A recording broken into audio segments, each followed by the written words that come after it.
And today we'll have a lot of heavy-duty epigraphy. And we are very lucky to have two faculty members of University of Calcutta, one from Department of Archaeology, another from the Department of Ancient Indian History and Culture, to give talks on different aspects of classical epigraphy. So the first speaker is Dr. Rajat Sanyal from Department of Archaeology, University of Calcutta. So Rajat did his PhD on settlement archaeology and is now currently an assistant professor at the department, where his area of interest encompasses epigraphy as well as archaeology. And he will be giving first a talk where he will trace the evolutionary trail from early Brāhmī to the Proto-regional scripts. So already Nandini has spoken a bit about Brāhmī, so Rajat will give a evolutionary perspective of that. And following this, he will actually have a tutorial in which he will teach how to read a particular script. So without further ado, Dr. Rajat Sanyal. Thank you, Professor Sinha. Very good morning to all of you, and my special thanks to the Institute of Mathematical Sciences for allowing us this scope of entering into the domain of scientists with our exercise into scripts and early Indian writing systems. I will begin with one serious note of limitation. I was not here from the beginning of the workshop. That is the point. So since I did not witness one coming virtually on the last day of the workshop, is not aware of the kind of trajectory that the workshop had. So what I'll be presenting might seem something,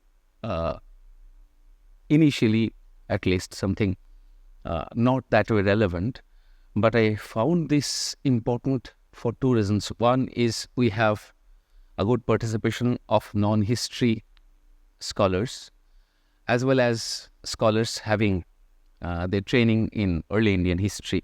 So we have two groups. For the second group, this might be specifically interesting because, or to find it, if not interesting, at least relevant, because you have already had some acquaintance with the script.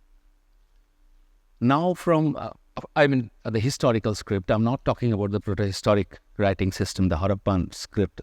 That has a completely different set of problem that you have already, I'm sure, had discourses on. This historical scripts, if you're acquainted with the script called early Brāhmī, as we see in the first documentary evidence in Ashokan inscriptions, then it continued, as you all know, till for the next 800 or 700 years, 800 years precisely. And then from around 900 years from its first appearance, it started deviating from what is called Brāhmī, and it gave birth to regional scripts. So I'll be taking a brief tour through this journey. This part might be more relevant for the people who are trained earlier in history, and also since you have already an acquaintance with the script now for other group as well. But the second part, planned to be 60 plus 30, the second part will be on reading, and reading not undeciphered scripts, reading deciphered scripts and see the nuances of this and how even deciphered scripts can be problematic. And then I'll very briefly for the last 2-3 minutes, I'll be talking on how these are being, even these historical texts are being encoded in modern epigraphic studies. So we begin with this. As you all know, this is taken from one of the now celebrated textbooks of Indian epigraphy, that by Richard Solomon. This is the general structure of the Indic script. These are vowels, then consonants, and then ligatures, and these vowel groups and consonant groups also have their specific classes as their in this way they are divided. Then we have the earliest script called early Brāhmī, which you are acquainted with. These are the consonants of the script. I'm sure you had a reading session on this already. This is the famous Ruminde pillar inscription, which is representing the normalized as it should be version of early Brāhmī. I mean, the earliest documentary evidence of Brāhmī. Sorry. Now there is a controversy that whether Ashokan inscriptions represent, Ashokan inscriptions represent the earliest evidence, or we have still earlier evidence from two sites, one called Anuradhapur in Sri Lanka and other one called Kodumanal in South India. There in Tamil Nadu, there are proposals that these sites have stratigraphic archaeological evidence of appearance of Brāhmī prior to Ashokan inscriptions, but we're not to get into that controversy. Almost unanimously accepted earliest documentary evidence is this one. And not only this Ruminde, if we look at the most recently discovered inscription, this is from a place called Ghurhupur, also called Ratanpurva, in the Bhabua Plateau region of southwestern Bihar, where we have the latest discovery of an Ashokan inscription. This is not a pillar edict, it is what is called terminologically a minor rock edict of Ashoka. But we see the point of showing this is to illustrate that not only in these pillar inscriptions, but also in these rock inscriptions, we have this standard version of the script, which is not deviating in any of his edicts throughout the geographical span of his empire. The language is of course varying, but the script remains standard. And this scenario changes after the disintegration of the Mauryan polity. What happens? We have, from 1st century BCE, we have the appearance of Sanskrit as the epigraphic language. We have two what are called Middle Indo-Aryan languages in which these early inscriptions are written, I mean historical inscriptions. One is Prakrit, the other one is Sanskrit. From 1st century BCE, we see the appearance of Sanskrit in inscriptions, although heavily influenced by Prakrit. And then from around 2nd century CE, we have proper poetic refined Sanskrit characterizing inscriptional texts. And by that time also, we have a separate language that is being used for writing, because a large number of inscriptions are being written all over the subcontinent on various themes and subjects. Unlike the Ashokan text, which are talking about a specific set of, which are actually conveying a specific set of messages. And the limit of content is also very defined. From post-Ashokan period, after the decline of the Maurya politics, number one is the appearance of this new language. This is a major change that is brought, that is coming in the practice of writing. The second one is the rise of these provincial polities, as it happens always after the decline of a major power. And as I said, variation in the content and purpose of inscription. Not only content and purpose, but also variation in material. It is from this time that we have inscriptions on a variety of supports, what we call supports or material.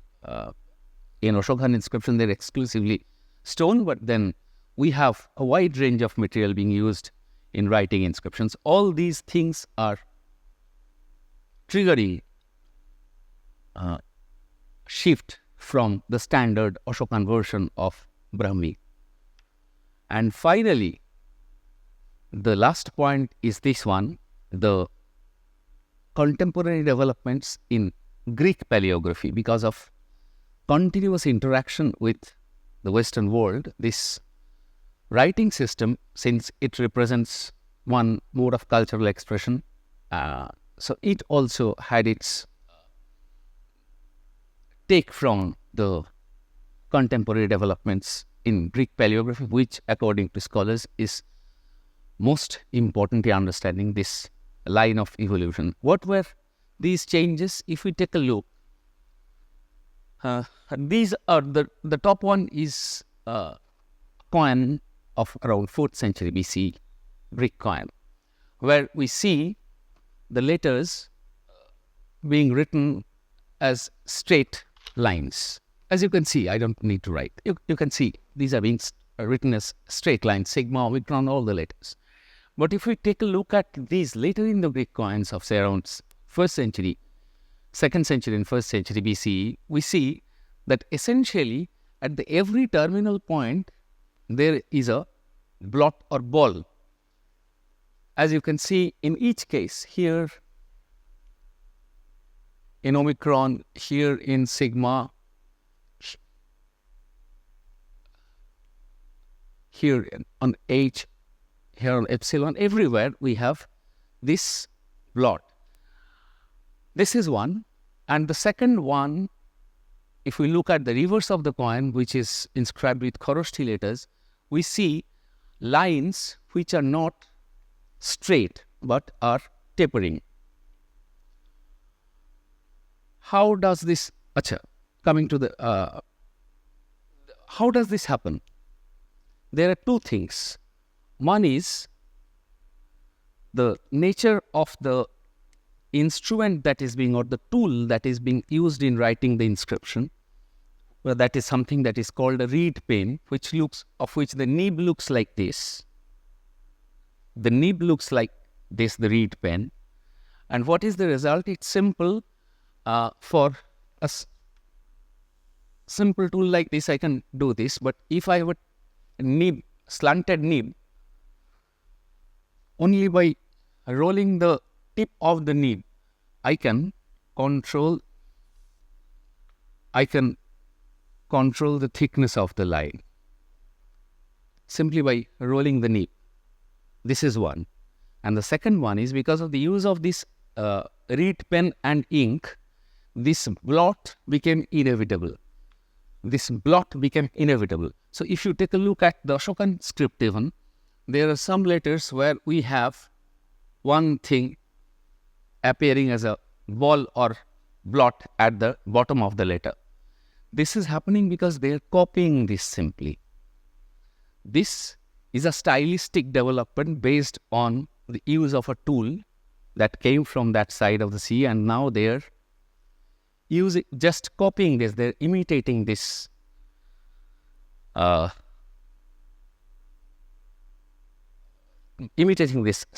This is number one. I'll come to this again. Yes, please. This particular artifact of having a blob is because of the writing instrument of a pen on a plastic kind of material. But when they're copying this on a rock edict, they're actually having this, they don't need to, but they're creating this blob simply because they're copying what was originally written on papyrus or something. What was originally written on something? Even this is written on metal. Right. But once this becomes a style, right, or rather fashion, yeah, initially as a style, then spread as a fashion, then even people internally also they copy. These are being copied on Greek coins. Yes. The same pattern. Right. And the controllable line is being executed on the Greek coins themselves. And here, on a different material, it is as difficult to devise this on metal as on stone. But here they're simply copying this, imitating this on stone. So basically what was an artifact of using a particular material becomes a stylistic feature. Feature. That's what you're saying. Exactly. That is driving to the genesis of the stylistic feature. And then what are the other developments? As I said, one is because of the appearance of Sanskrit. If you remember, when you have already practiced Ashokan Brāhmī, how do you write pre or pra? If this is pa,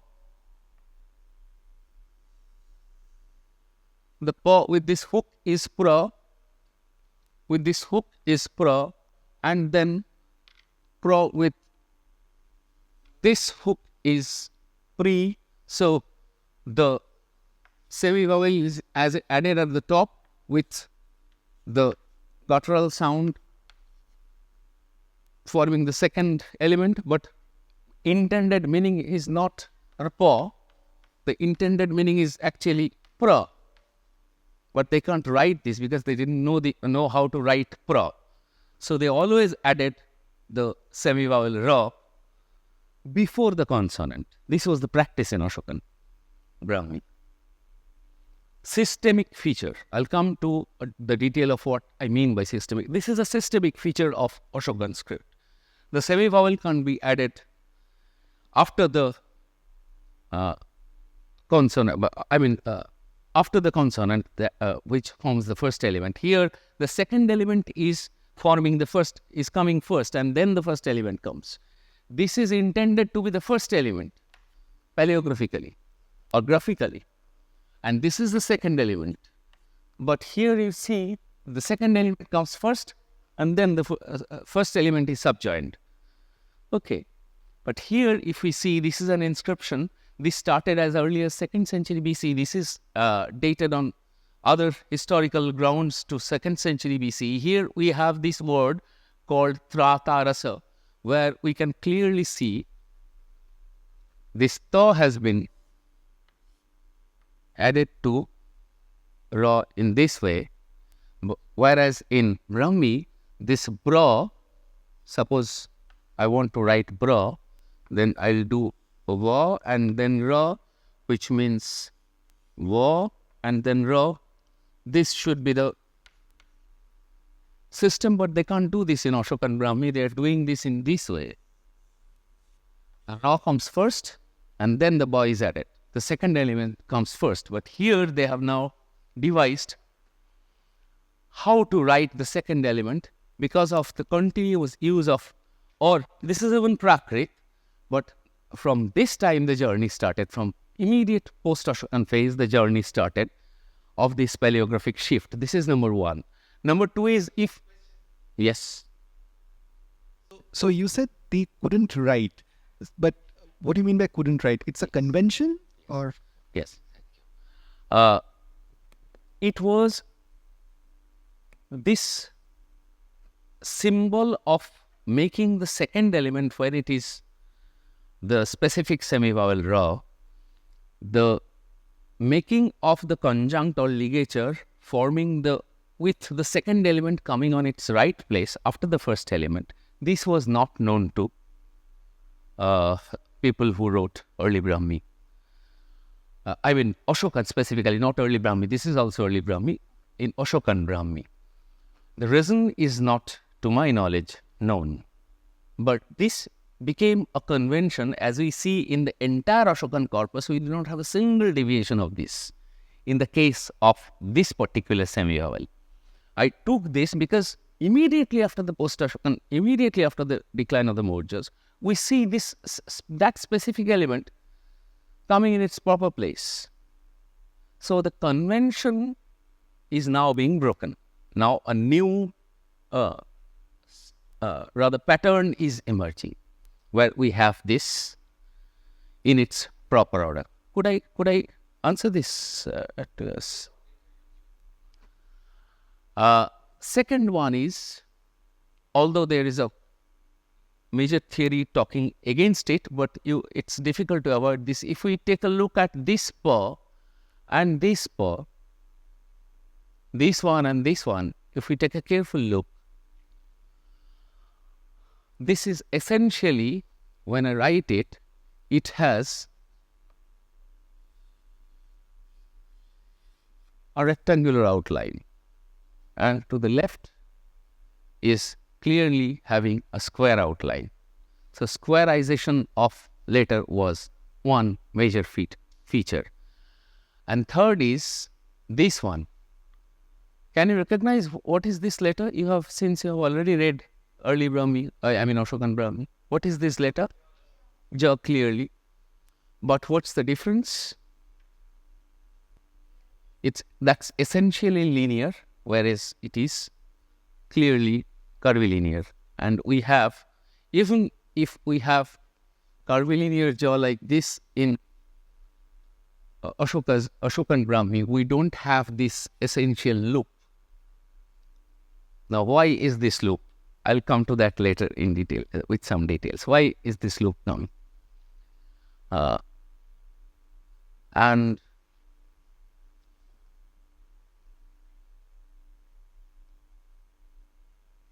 new phoneme, the use of Sanskrit necessitates the use of new sounds. Suppose we have Devana Piercer. Suppose it is written there. It has to be now Devanam Priyasya. So we have this semi-vowel ya attached to this, and this phoneme will require a new graph. This way, the range of graph also started extending. And the final manifestation of this comes in form in around 1st century BCE. This is the famous Athigumfa inscription. I'm sorry, I don't have better photographs than this one.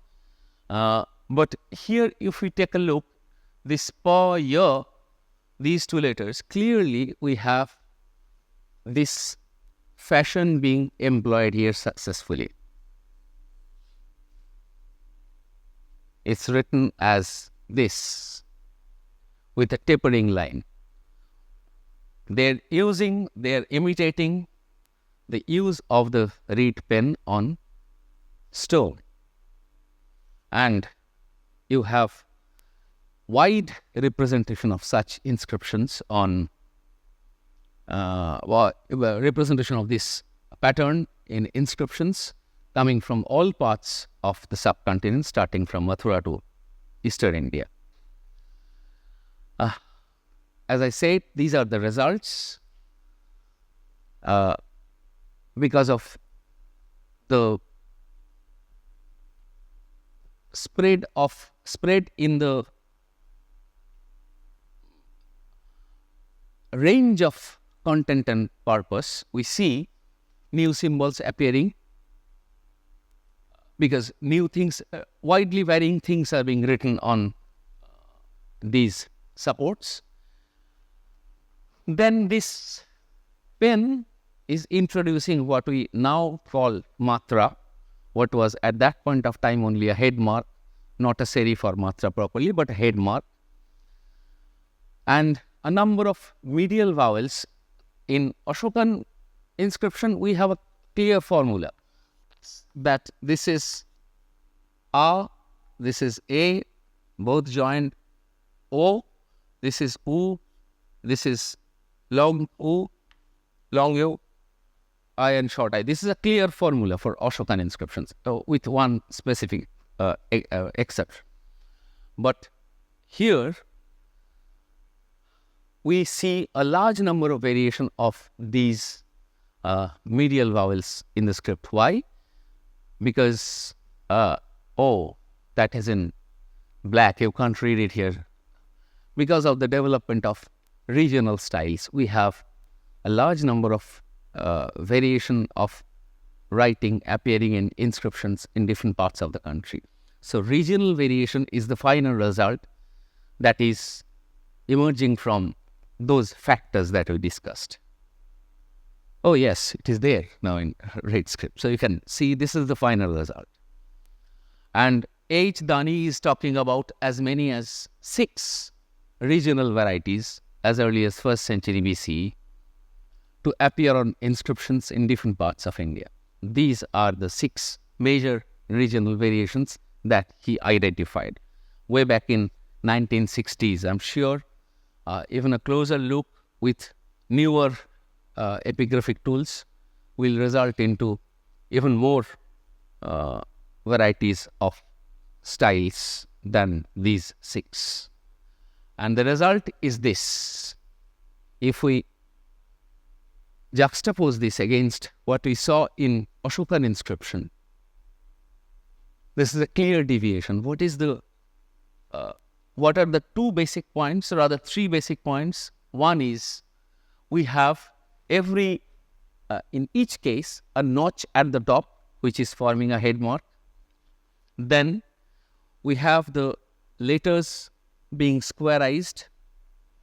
And number 3, now we have some control over line, over the thickness of line with the use of this pen. What are these? This is happening between 1st and 4th century CE. From this stage, the Brāhmī is being called Middle Brāhmī. What are the examples? We see these head marks as a result of development of regional scripts. We have as many as 9 different kinds of head marks appearing in specific regions. So these are becoming now regional, and even in cases, particularly for central India, even in cases as local conventions. Now this subcontinental or kind of national standardized monumental version used in the Ashokan script is being completely broken, and these new regional styles in the form of, appearing on the graph itself are being identified. The second one is this tendency of flourish. It was no more only conveying message.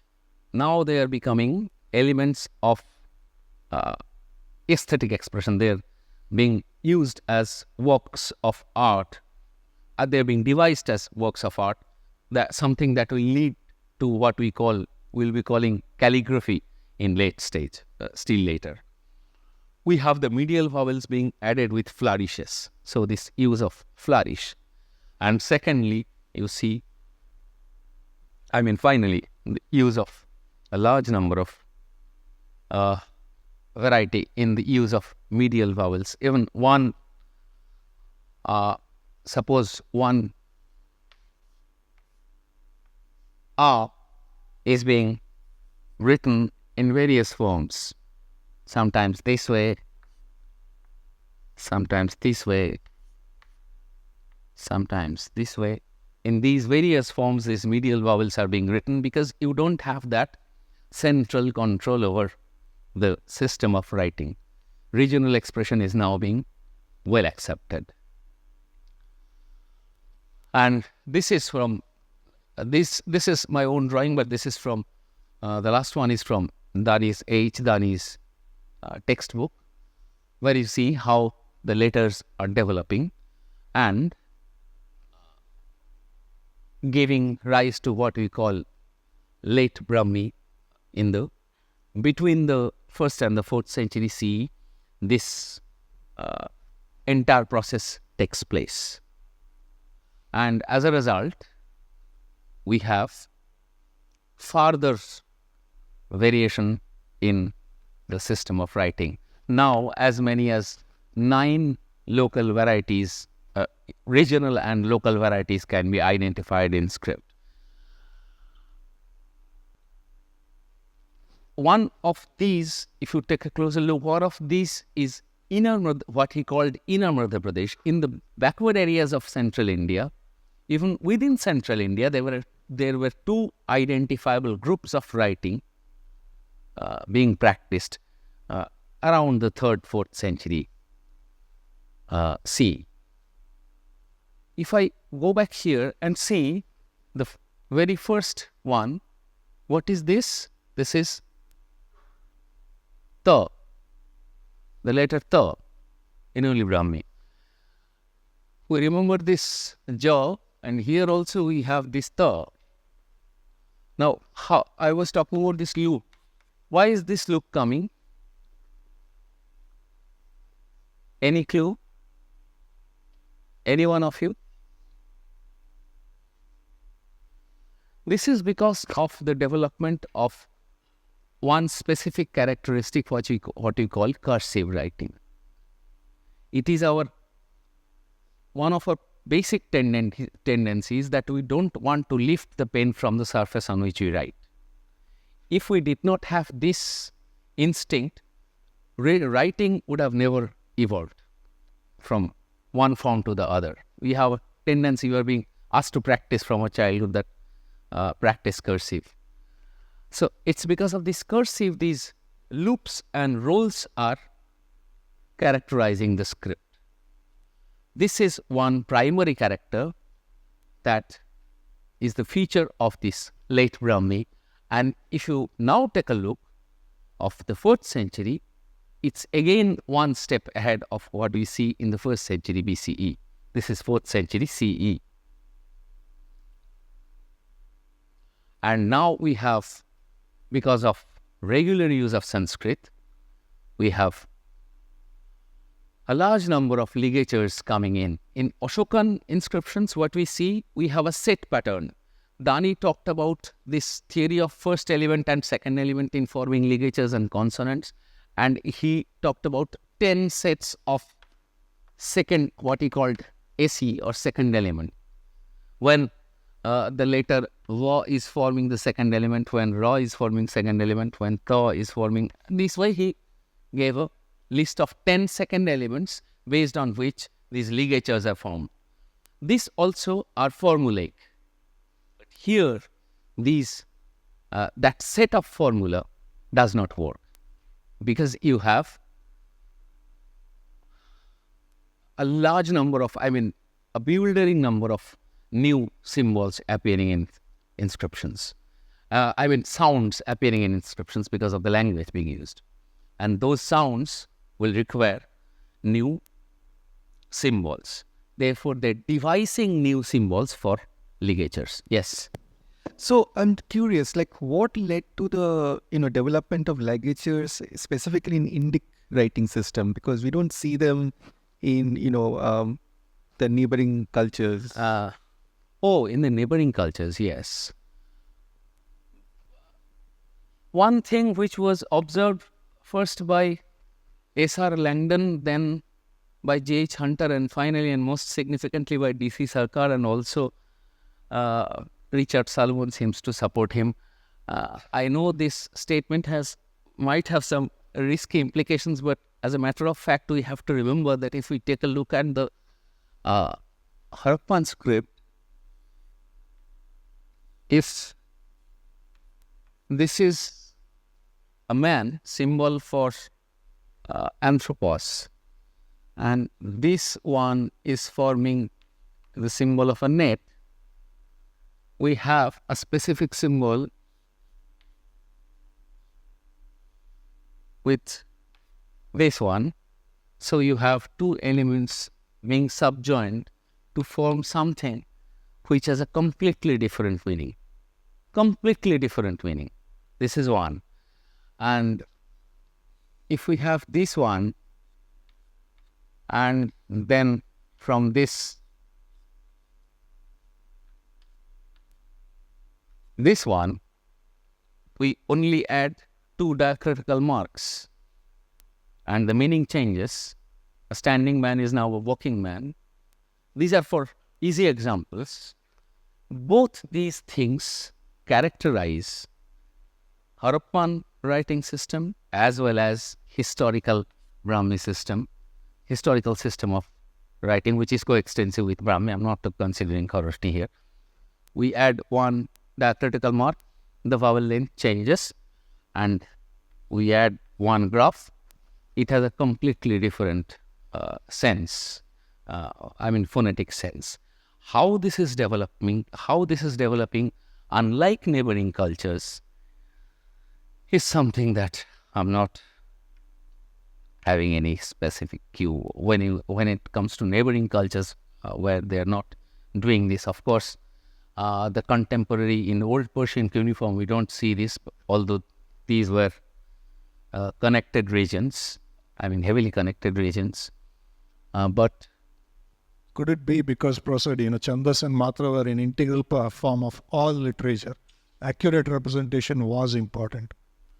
So, the ligatures had to evolve to fit into that if you're writing. And then the question comes, why in Harappan script also we have the same feature? We simply do not have any idea of the language that was being used. This we have to accept. for the historical phase, for historical system of writing, yes, this works, this logic. But how do we explain then although they are widely separated by time, but how do we explain in proto-historic system the same pattern is again difficult. But this has to be taken as a matter of fact, and this was rightly pointed out by these early scholars in the 1930s and 1960s for the case of the Harappan script. And here now you have this famous, I'm sure some of you at least can recognize the inscription. This is the famous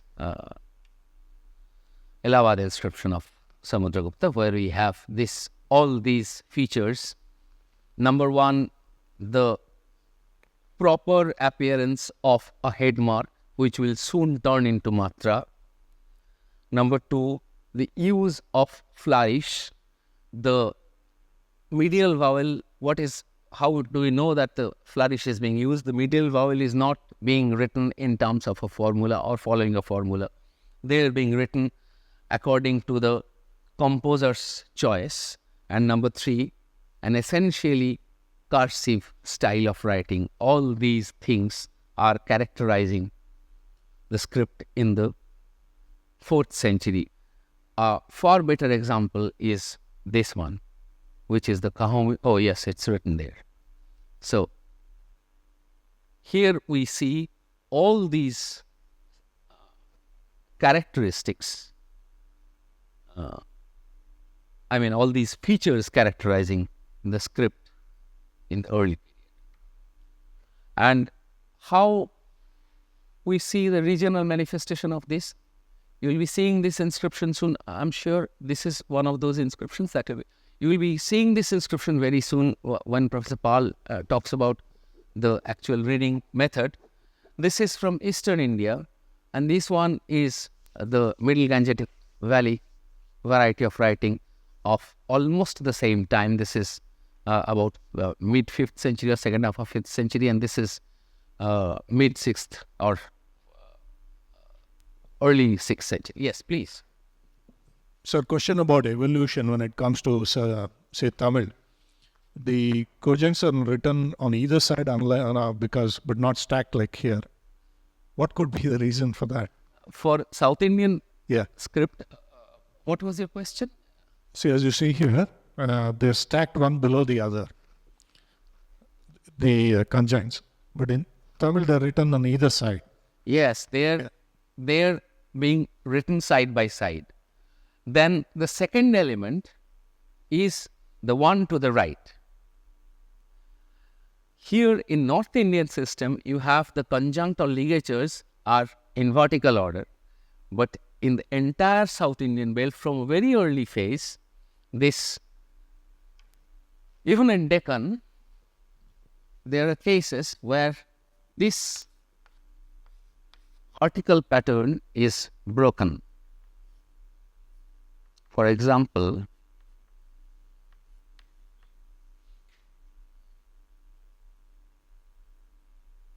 if I'm having this, then it's being added here instead of below. Any reasons that could have happened? Again, the only explanation is complete freedom from the strict vertical structure. Why it is happening in South India, specifically why it is happening, is difficult to explain. It's impossible to explain. How it's happening is rather easier to show because in terms of documentary evidence. Do we have really any clue? I don't know. Do we have any really clue to define why, to specifically answer why in one region this is forming a vertical frame and in another region it's forming a semi-vertical frame and then a pure horizontal frame? We really don't have answers. These are only conventions. For example, we write one specific letter in Bangla in its normalized version in a particular form. When it comes to cursive style, its pattern is different. Can we answer why it is different? I don't think for any script prevalent in South and Southeast Asia, including Southeast Asia, this is possible to answer. But what we can do is we can decode the pattern, how they are being formed this way over time. Then I was talking about the systemic feature. This is early Brāhmī, middle Brāhmī, and late Brāhmī. Third to 1st century BCE, then 1st century BCE to 2nd, 3rd century CE, then 4th to 6th century CE. These are the chronological spans. This is early Brāhmī, this is middle Brāhmī, this is late Brāhmī, the structure of the consonants. What I mean by systemic change is not individual paleographic characteristics. You might say, what is precisely, is it really very different from this ka to this ka? No, it's not. If we take a closer look, of course, this ka is straight and simple line. It's a tapering line, then a notch above, and even this line is being controlled like this with a thick line in the middle. At a closer look, this is the difference. But is this single paleographic difference is the marker of the change? No. The point is, if we take a snap of this, you take a snap of this, a snap of the entire structure, and then take a snap of this structure of consonant. The snap varies. The entire gamut formed with the consonants. This entire picture changes, the snap changes immediately. The same way, in early Brāhmī, when this change is not in individual paleographic characteristics, but in the entire snap, that has to be recognized as a systemic change. So this systemic change does not take place in a period of, say, a century or 50 years. This takes at least a couple of centuries to emerge. And we see from early to late, it took about, say, as I said, 800 to 900 years, grossly 300 years each to develop, to identify separate, distinct snaps from one another. So this is the journey from early to late. And from 6th century, we see further development following the same lines. We have to remember the three basic characteristics. One is head mark, the second one is flourish, the third one is what you call cursive. But here you see the scribe, the composer, is specifically using some flourishes, writing with flourishes which are not necessary, but it has a pattern in it. If we see all the ra and ya vowels, semi-vowels, when they are forming part of a ligature, they have a specific pattern, this pattern. It is characterizing the entire text throughout. It is from this time that Brāhmī starts emerging into new scripts. And this has been called the Siddhamatrika script. I'm talking about North India specifically. The whole thing has been on North India. I'm sure you have observed already. What is being called Siddhamatrika and what are called, this is again written in black script, so this font color was black and it's not appearing properly. It's what are called Proto-regional. Please fill in that gap with Proto-regional scripts. From 6th century onwards, we see the development of Proto-regional scripts. It's a different, I should mention that It is the time from when we see changes characterizing Indian society, polity, religion, and economics havoc, and we have newer social and political formations and cultural formations in early Indian history, which are being understood in terms of what we now call early medieval, or transition from early historic to medieval. And this, at this point of time, as script is nothing but a medium of expression of culture, this is changing, and this name Siddhamatrika is derived from one specific text. I'll come to that. But earlier scholars termed them under various names, called acute angled script, or kutila script, or vikata script, and even they were called early Nagari scripts by some scholars. But it was DC Sarkar who first identified, based on Al-Biruni's Kitab al-Hind, that these two scripts, Siddhamatrika and Gaudi, were the scripts of the early medieval period, specifically the second one specifically belonging to Eastern India. And again, I'm sure these black things are not being, this is Al-Biruni. Then you have this two Eastern Indian scripts called Gaudi, and sorry, the earlier and larger, geographically the wider variety called Siddhamatrika. He is talking about these scripts and how these proto-regional scripts are developing, if we see them, in the form of a diagram. The North Indian variety is again divided into two broad groups of of the Middle Gangetic Valley and Eastern India. And there is some confusion in the word itself. I'd just like to mention in passing that whether this Siddhamatrika, as it is now being recognized as Matrika, coming from the root word Mata, and there are also evidence in early Indian intellectual tradition that Matrika, later an Akshara is being called Amatrika, but possibly the spelling has to be not Matrika,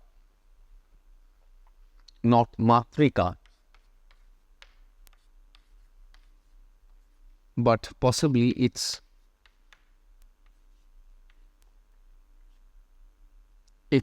Matrika, because why is the name Siddhamatrika? This is the time when you have, from this head mark or notch or serif, you have a proper, smaller but proper matra added to the top of the letter.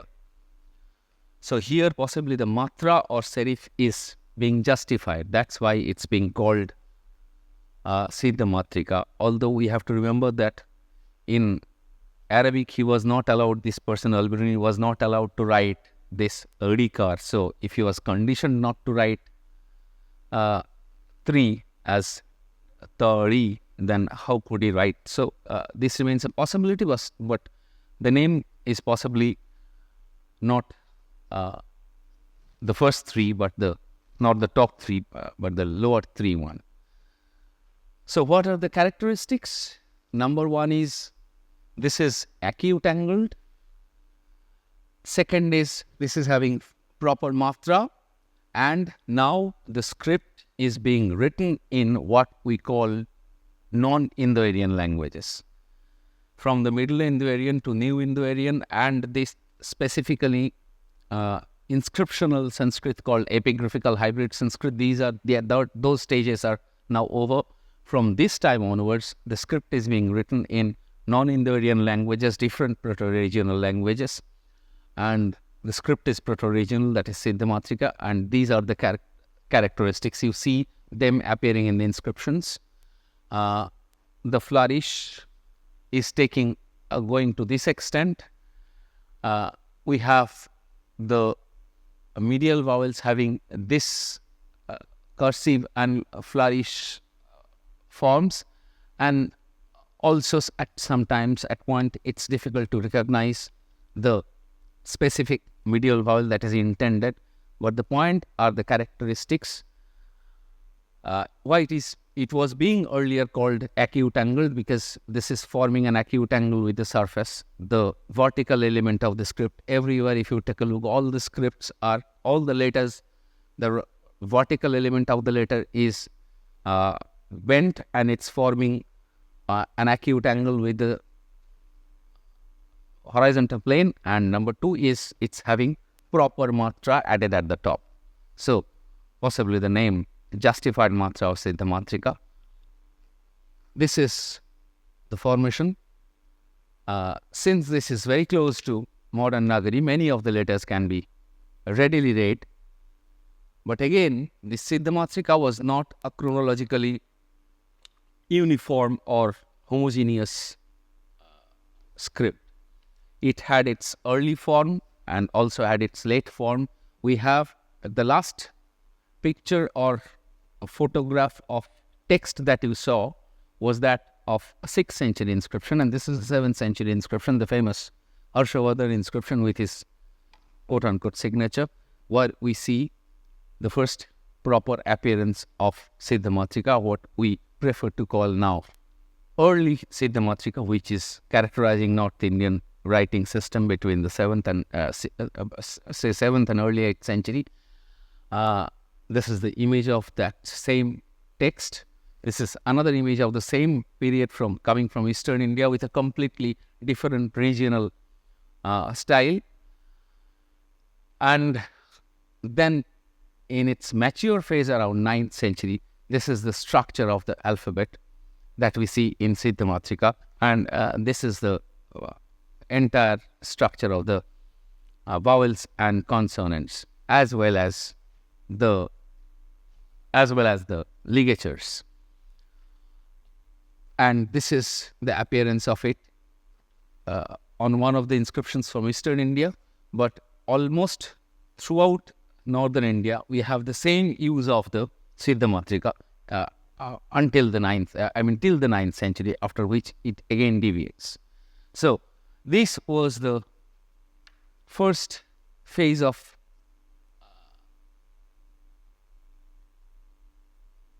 my talk. What we see is from the 3rd to the 1st century BCE, a linear development, and from the 1st century BCE till the 7th century, and still after that, we have essentially regional developments in the writing systems of early India. Specific writing system called Brāhmī in early India, and 3 factors were crucial. One was the use of new tool. Second was the change in language. And third one was our tendency of cursive writing. These 3 factors actually resulted into this evolution. So before we proceed further with an attempt to see how we read inscriptions, other queries if there are? Thank you, sir, for the presentation. It was like thorough reading and going back to epigraphy studies. So I wanted to ask, early Nagari script are essentially regional. So when we see inscriptions from Orissa dated to early 7th century, there are some, as we say, Proto-Odia script on letters we can find. It's very minimal in number, but we can find it there. So, sir, what could be the reason behind it? It's an early Nagari script, and also this Odia terms or letters we can find. Totally region-based. Thank you. What's your name? Devankita. Thank you, Devankita, for asking this question. I'll begin with the statement that we have to remember that entire since the 1920s, after the discovery of Harappa and with more and more discoveries, unfortunately, Indian paleographic studies has concentrated only and only on the decipherment of Harappan scripts. We have made much progress in epigraphic studies, but paleography of the historical period has been essentially neglected. Since the 1960s, there has been no attempt of looking at paleographic issues involved in the study of early Indian epigraphy, leaving a few exceptions. Of course, there is one good work from your region, from Odisha as well. The result is this. What you call early Nagari is not early Nagari. The early set of Odishan inscriptions ranging between the 7th, 6th and the 8th centuries that you are talking about, those are essentially early Siddhamatrika script. Early Nagari will develop at a much later stage, around say 10th century in North India, in the domain, in the area between the Gangetic Doab and the Middle Gangetic Valley.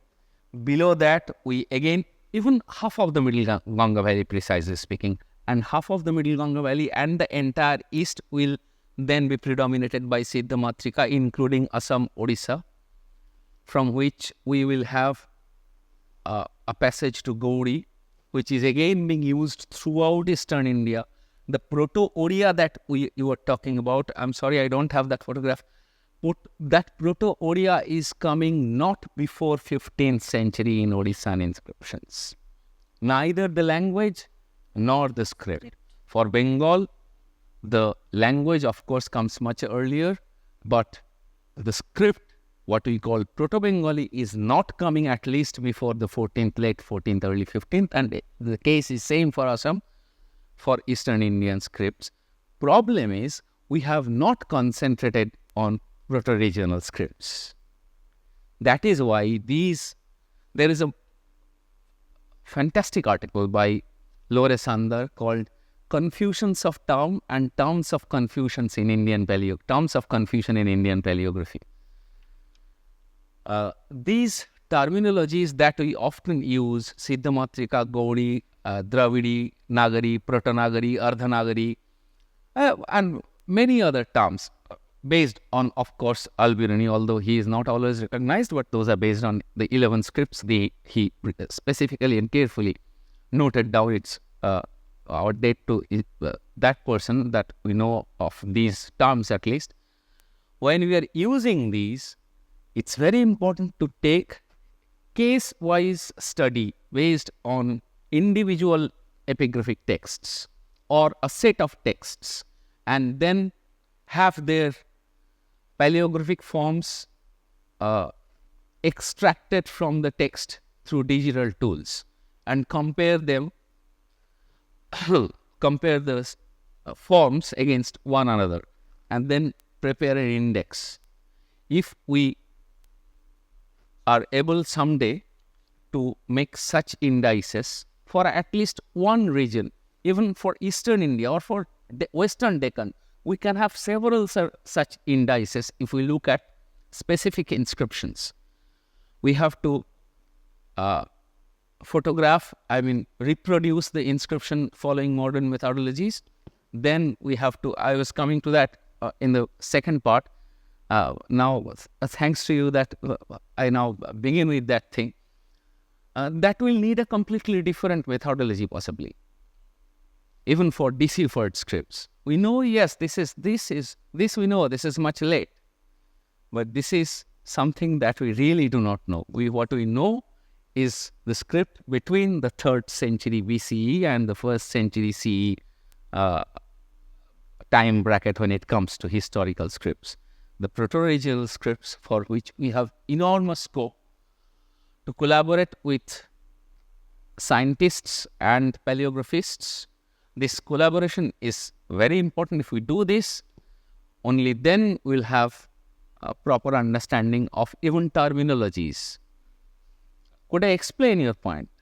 Yes, sir. So, what we were talking about are Siddhamatrika scripts. Those are not early Nagari. Okay. So this confusion actually arose from S.K. Acharya's inscriptions of Odisha, and so there it's written. I mean, basically for Bhamukara inscriptions, etc., it's written in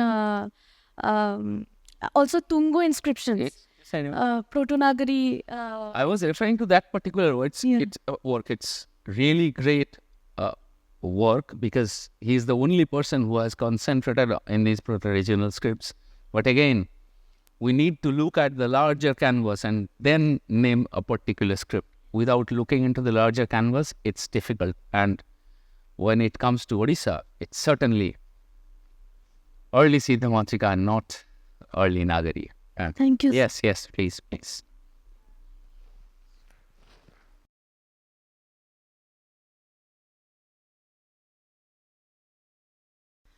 To add something to Rajat's explanation, we cannot link the emergence of script with the development of polity unless we see that when do we find the development of regions in early Indian history.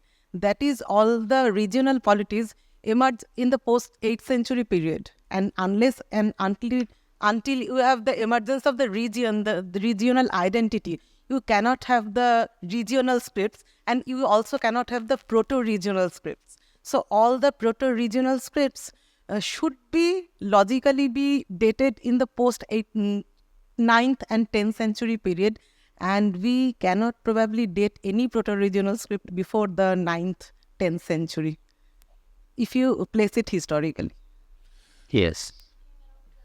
Yes, exactly. The proto-regional script and then the regional script. Sir, I have a... Yes, I have a entire early span from the post-Gupta phase has to be for North India, early Siddhamatrika. Sir, I have a suggestion and actually an observation. You know, the usage of labels, essentially dynastic or regional labels, is the cause for confusion. If instead of that we could say this geography, this time period, we would not have any such issue at all. But it's unfortunately too long into this one. Epigraphist historians have been calling it scripts by, you've been referring to as the Gupta script. Yes. Now that's, no Gupta king had a role in that script. No Gupta king actually dictated it be written like that. It was recognized long back. That's why I have been carefully using the term late Brāhmī or so. When I took the name of the dynasty because I took the cue from Sure. there was a pulse words that it's when the polities are regional polities are being formed from the post-Gupta phases and still later, only then we have these proto-regional. In that sense, I use the Sure. dynastic But this is a level. problem with students. It's an even bigger problem with the general population. Yes. It kind of distorts the student. Mauryan Brāhmī, Kushana Brāhmī, Gupta Brāhmī, these had nothing to do with the Mauryas or Kushanas or the Guptas or even the later polities. These were expressions of the mass, so of course they have to be identified in terms of specific chronologies and geographies. Rather, geography A, chronology 1, so A1 and then B2 and B1 and then C1, C2 and C3, that would be even more logical than these terms. But of course, when it comes to proto-regional scripts like Siddhamatrika, we have to have some specific names for them for one region. For, as I said, for North India, it's Siddhamatrika. For South India, it's Grantham and later scripts. For Kashmir, it's Sharada. We have these names clearly identifiable at a later stage, of course, as she said. Yes. Sir, so I have always wondered about this use of na, not n, but ya, Yeah. the ingo and ungo. So during, at least in say very early, during Ashokan Brāhmī, I mean not Ashokan, early Brāhmī, 3rd century Brāhmī. So around that time we find only one single use of a dot after, usually after n, after na. So and in the later period, if I am to make a big jump, then like say around the early medieval 6th or even century. the 4th century CE. Yeah, okay. So, and particularly I'm talking about the Eastern India. So that after a while we get a very specific use of these two alphabet. It comes, and then there are conjunct letters along. Ligatures being formed with these two nasal sounds. Yes, yes, and there are like very particular pronunciation of it and use of it.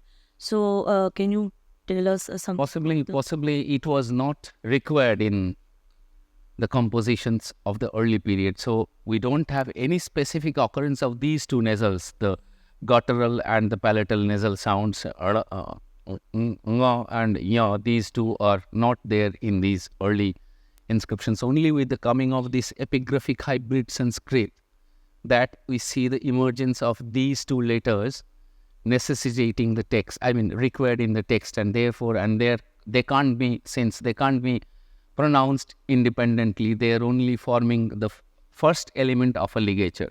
Always you see, from inscriptions of 3rd century CE onwards, we see these two nasal sounds forming the first element of ligatures.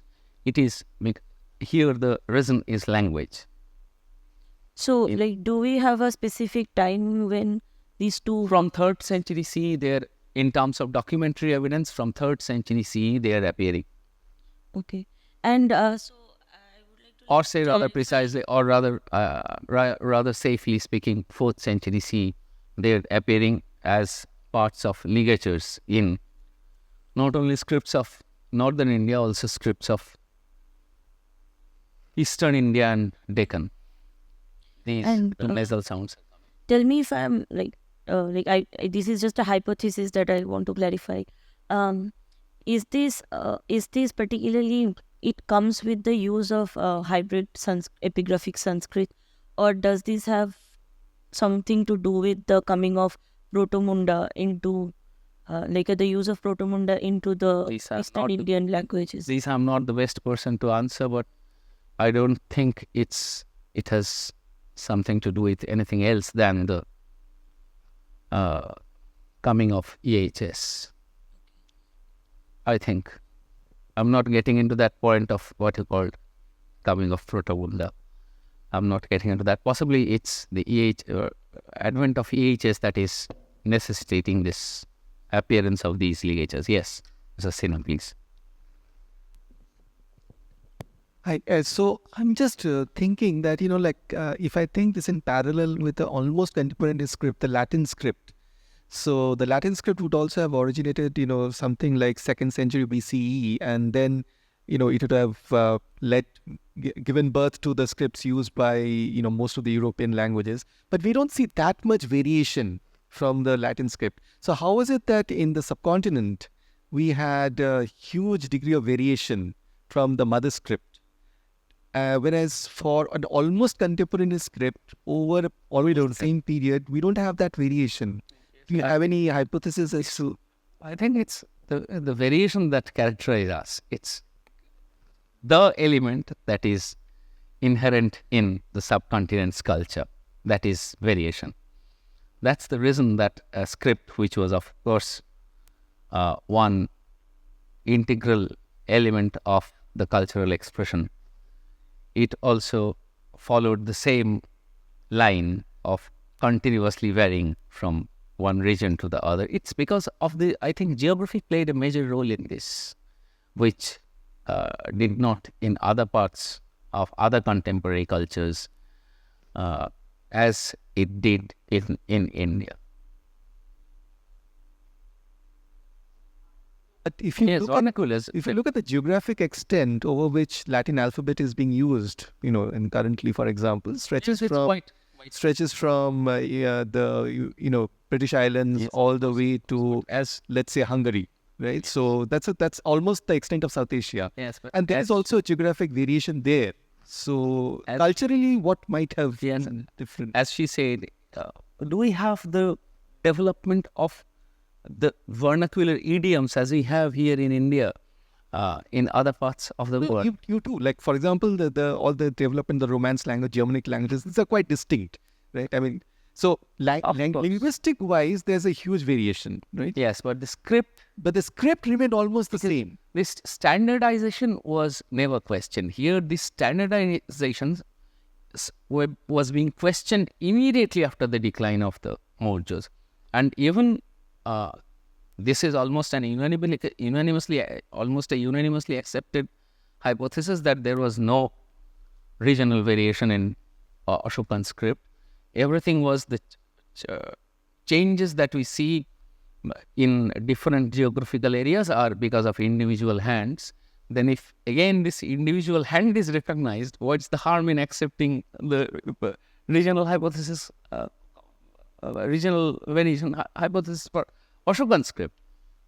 This has to be again studied, because we must remember that individual Ashokan inscriptions being scanned and paleographically studied is not the case.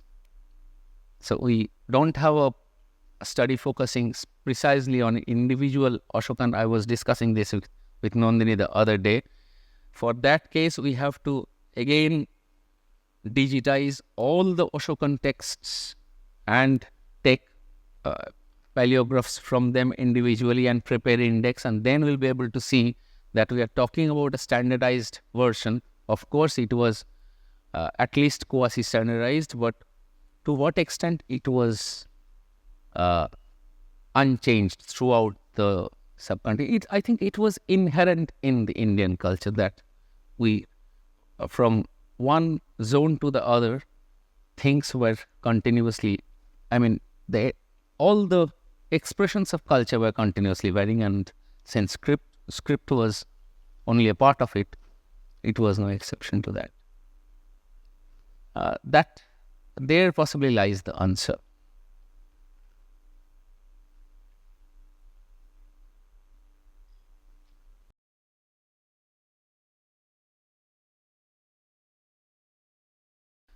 Yes, the second one, which is a brief, I'll just exemplify, not that this will not be a proper reading session. I'll focus on two inscriptions that we recently read. Of course, late inscriptions, because I always deal with these late scripts. Okay? You can do this now or even later, because I have to send them a separate reading material as well. You can circulate, yes. For they can take a look. The question is how inscriptions are read. I'll try to illustrate with this image. This I received over WhatsApp during those COVID days. Only Bengali people can read this, not because they are acquainted with the script. My point is, even if somebody acquainted with the Bengali script can't read this unless he knows the language.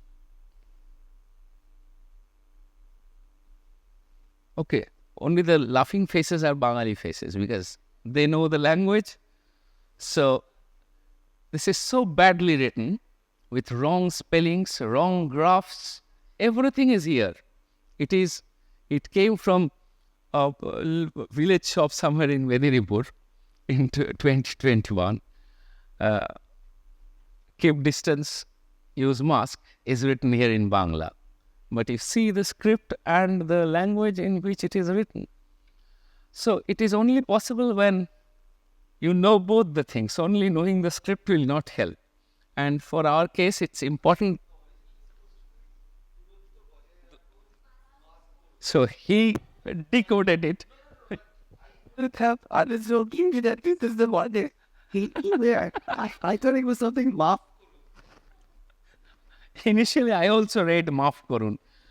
For those who don't know the Bengali, can you please read this?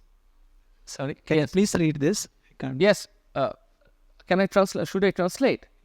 This is written as I said, keep distance, durotto bajay rakhun, maintain distance, and use mask. This is one of those COVID days placard in a small village shop where he hanged this for his customers that maintain physical distance and use mask, wear mask. I know, but what anything that I will just see my. Yes. Okay. Even a person who reads Bengali couldn't read it for 2 minutes. The point is, yes. This first line should be, there are spelling errors, problems in graph, in sentence making everywhere. It should be,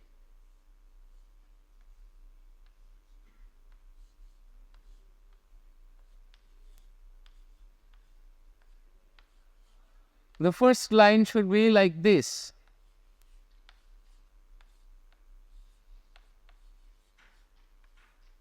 Just read the first line. This should be the normalized graph, and that's what is written there.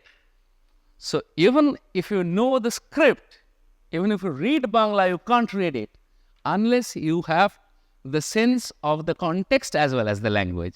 That was my point to make. This is key to reading inscriptions. Well, even the script is known, deciphered script. I'm not talking about undeciphered things.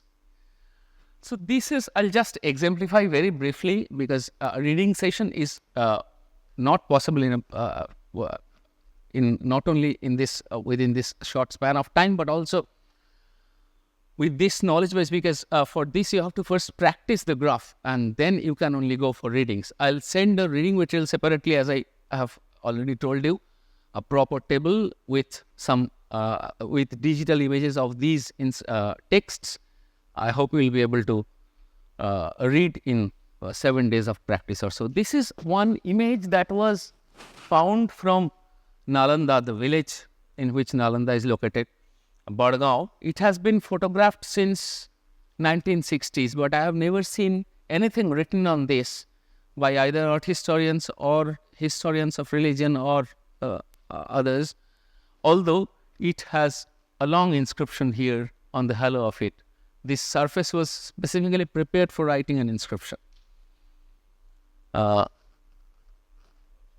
This is the inscribed surface. We could read this only because we could read these 3 names here. One is the name of the deity, other is one specific attribute of the deity, and the third one is a mantra related to the identity of the deity. Here is the name of the deity, Avalokiteshvara. Then we have his attribute, his form, particular form called Amogha Pasha. Then one of his heart mantras, which is written there. We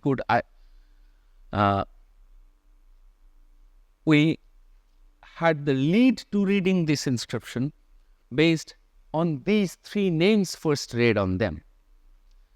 Then I found that this entire inscription, this is not my photograph. This I took from Susan. I should have written the courtesy here, I'm sorry.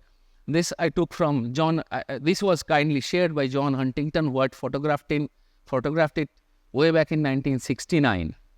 Here you see this image. This is possibly the longest inscribed image anywhere. So at least so far published, this is the longest inscribed image. I have not seen any other image, inscribed image carrying an inscription of this length. It has as many as 22 or 23 lines. Now I realize a few months back I went to Nalanda and then again went to the village and found that along the border of this, on the top border of this, there is an inscription which we did not notice earlier. So that part remains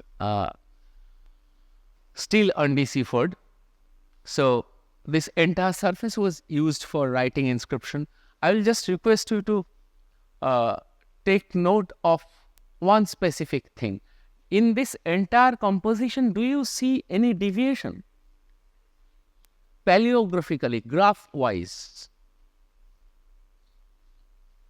In this entire composition, do you find it a uniform, homogeneous composition, or is there something different in this? Please take a careful look at this in this photograph on the slide, not on the hard copy page. There you can't recognize with that small photograph.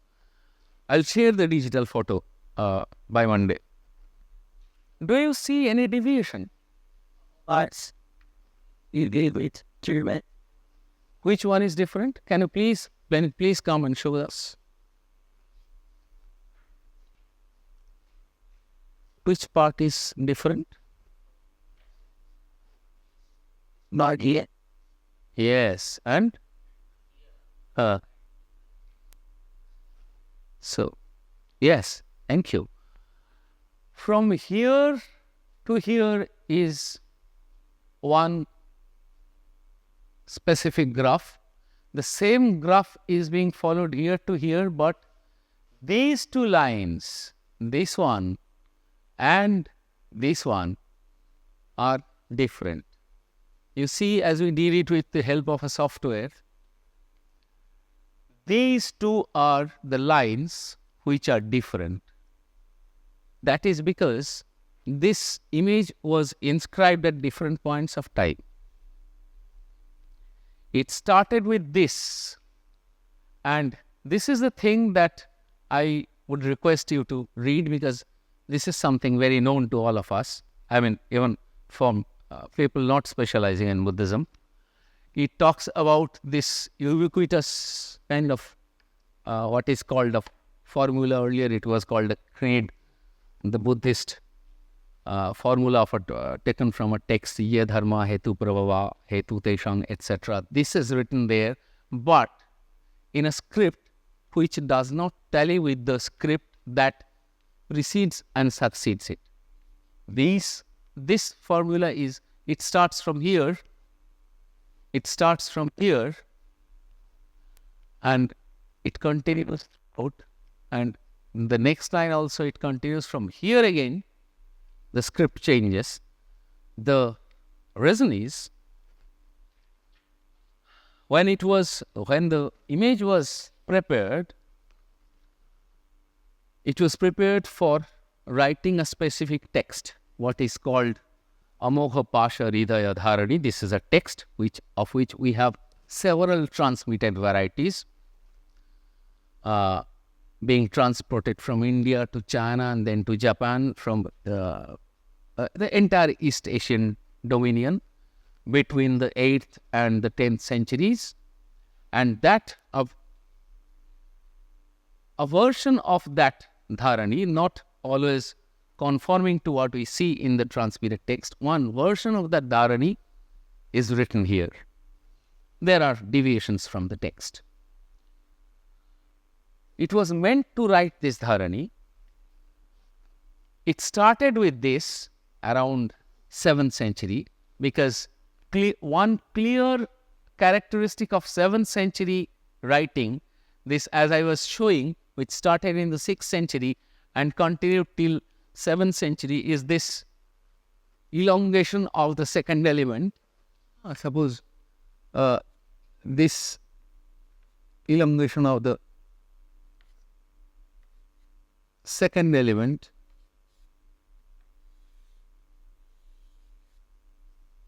appears, and this continues for only these two lines, line number 5 and 6. So somebody, we do not know who did it, because that part is damaged, unfortunately. The identity of the person who dedicated this image or wrote this inscription is not readable. This person started this inscription with that Buddhist formula sometime in the 7th century, and then he stopped. For reasons unknown, that text was not written, was not completed at that point of time. It was again started by someone after a gap of at least 1 century from this. Therefore, these two lines are separated from the other lines. Since now you have the chart that Nandini had shared, can you identify either on your hard copy or on this? Because the text looks like this, horrible. This is the text of this part. So only this portion in red, can you identify any of the letters of this red marked area based on your practice sheet? Any one of you?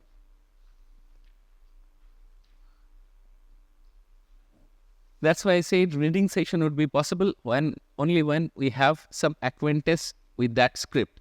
For early Brāhmī, we can readily have a reading session because you know how to read it.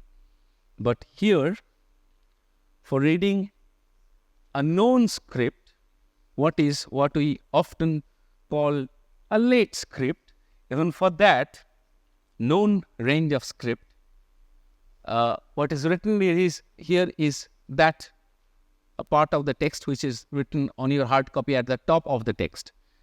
At the top of the text of your hard copy, the first sheet, you will see that formula written there.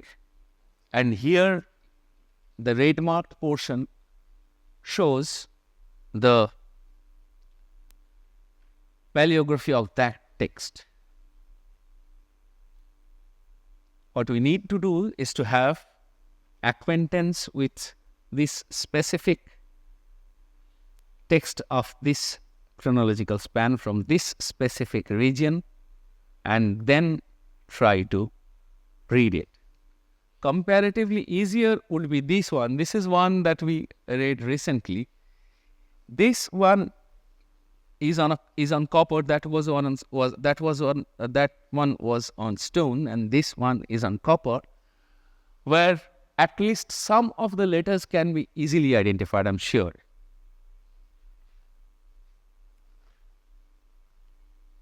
If we begin from top, here we can read what is this letter. Yes. What is this?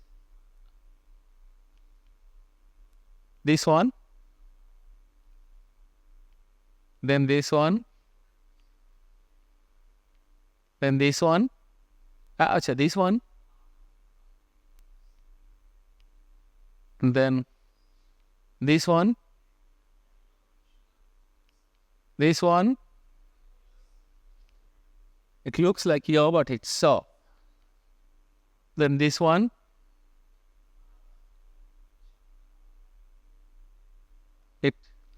It looks like dha, but it's va.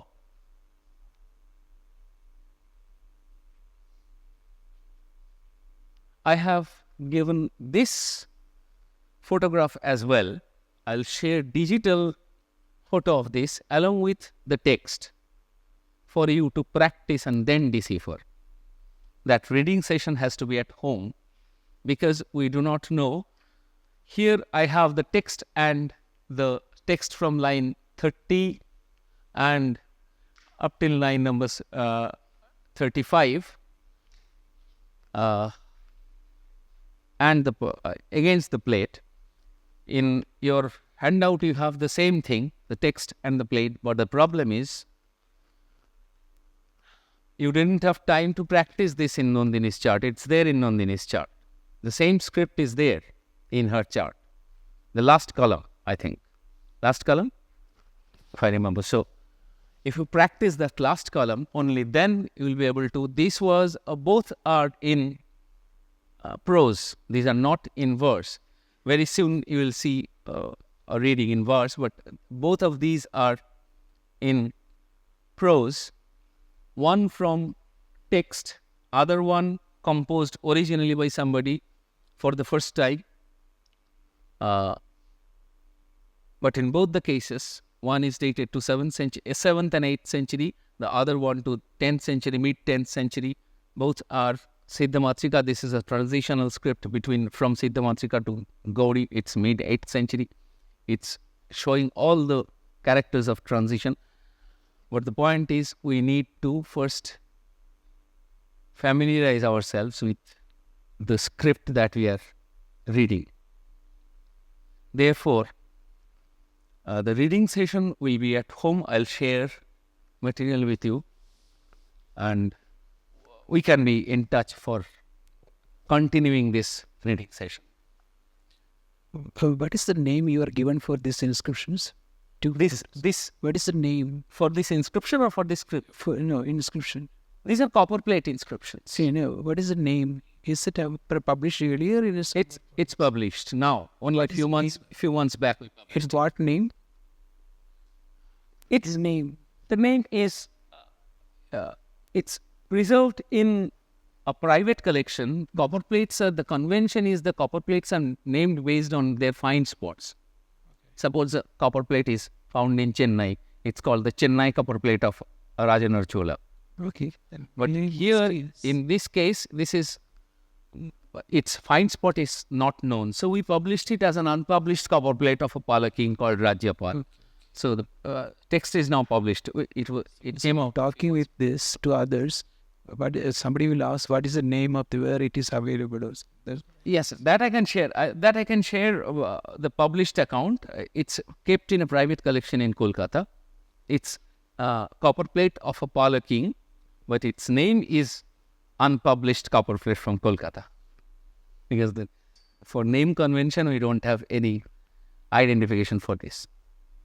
so that software is necessary. Sorry. Which software? Used. Yeah. Is it D-Stretch? Not the stretch. One of my collaborators, he did it for me actually.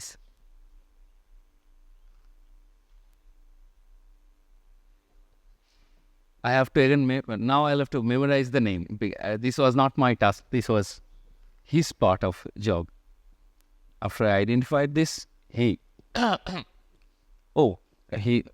Time is. Yeah. So let's thank Professor Rajat Sanyal for a wonderful talk.